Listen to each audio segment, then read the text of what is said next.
Welcome to This Morning on Asakhe podcast, your daily dose of insightful conversation on current affairs, politics, and social issues. Please share and also follow us on social media at @ZW.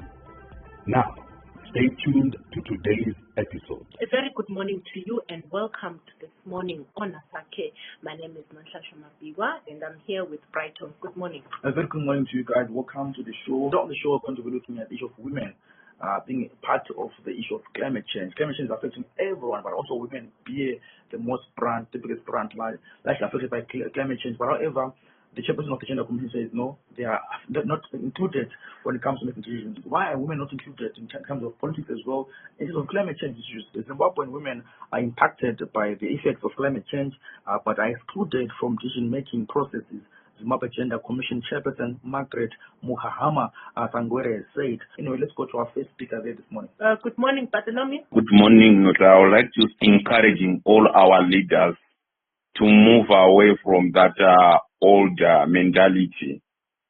Yes, I can understand traditional that, okay, women can sit on the floor and men on the chairs.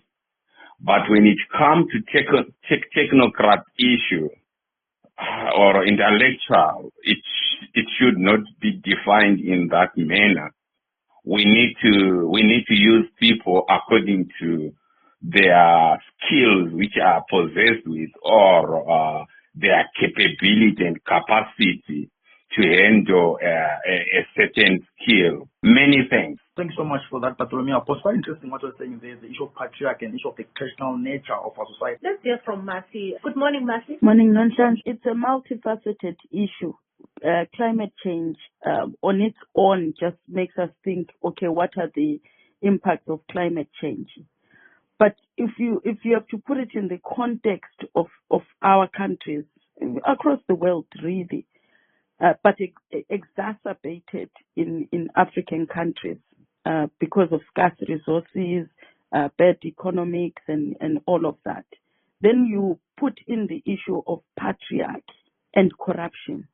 Decision-making positions place people in positions where they can access funds allocated to that for misappropriation. And in most cases, men end up placing themselves in those decision-making positions in order for them to be the dispersers of those funds.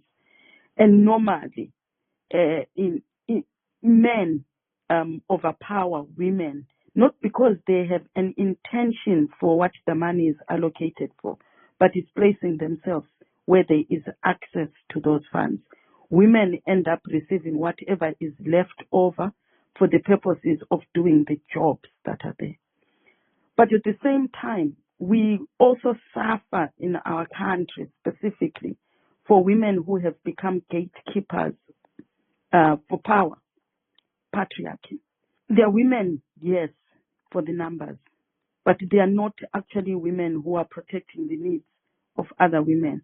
I'm not saying that the older ones don't, but we do need new innovative methods to deal with climate change issues. During times of famine or natural disasters that become prone when our climate changes, women end up becoming busy with day-to-day lives, caring for women, and all the other extended, exacerbated issues. For example, if there's no water, they have to walk furthest to access the nearest available water. Firewood has been depleted in most rural areas. They walk furthest to get to that.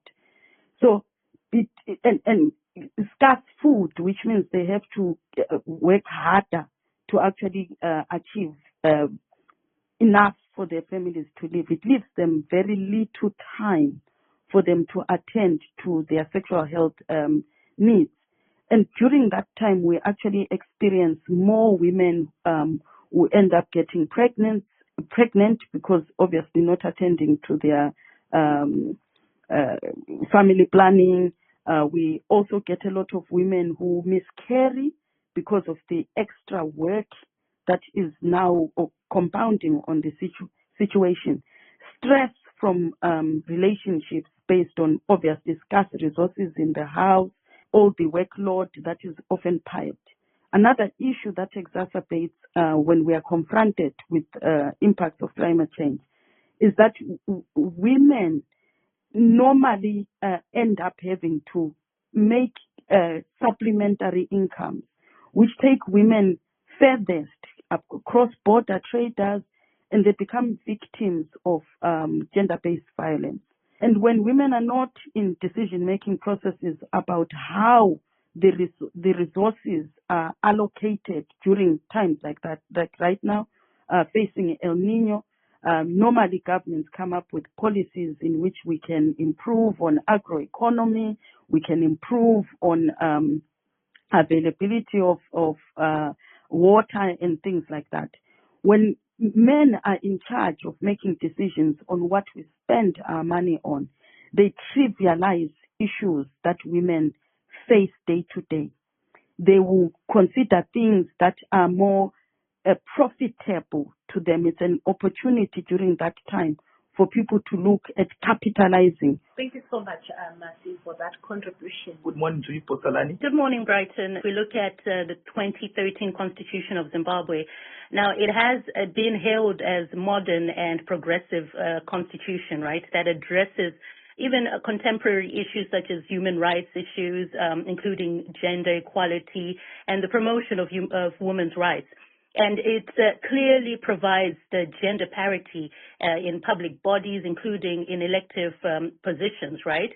And the affirmative action provisions on a woman's quota in the National Assembly, gender equality in party lists, and so forth. However, right, you have to realize that even with these improvements, the mere existence of a progressive constitution has not led to gender parity, whether you're looking at Parliament of Zimbabwe or you're looking at the elective or public institutions such as local councils and cabinets. So there's a lot of difference. It's like it's written there. It's one thing to have something written down, sort of a roadmap for how things should be done. And it's quite another to see how things are actually being done, the action part of it.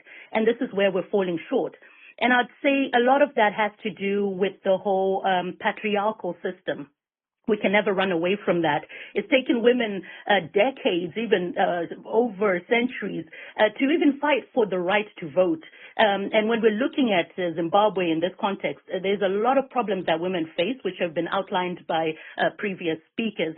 But of course, even with that, the question becomes, what type of woman, right? What type of woman is allowed to kind of break that glass ceiling? Thank you so much. Thank you so much, Bostanani. Good morning to you, Mandaza. Good morning to all the listeners. I'm actually glad to see people like Joanna Mamombe being the chair committee for the climate change as well, and also bringing some women in terms of decision making. Women, if we educate a girl child, we can educate the whole village as well. So once we educate this girl child as well, let's empower the girl child and allow them to be able to speak, as they're the ones who are suffering with the climate changes as well. Asakhe. Thank you so much, Amanda Douglas. It's been a great morning at Brighton. Great views shared here this morning. And remember, we look forward to hearing from you. Tomorrow we'll be here at 8:30, so don't miss the show. Yeah, we've come to the end of the show for today. For myself, Brighton, and Nonhlanhla Mapigwa, it's bye for now. Thank you for tuning in to this episode.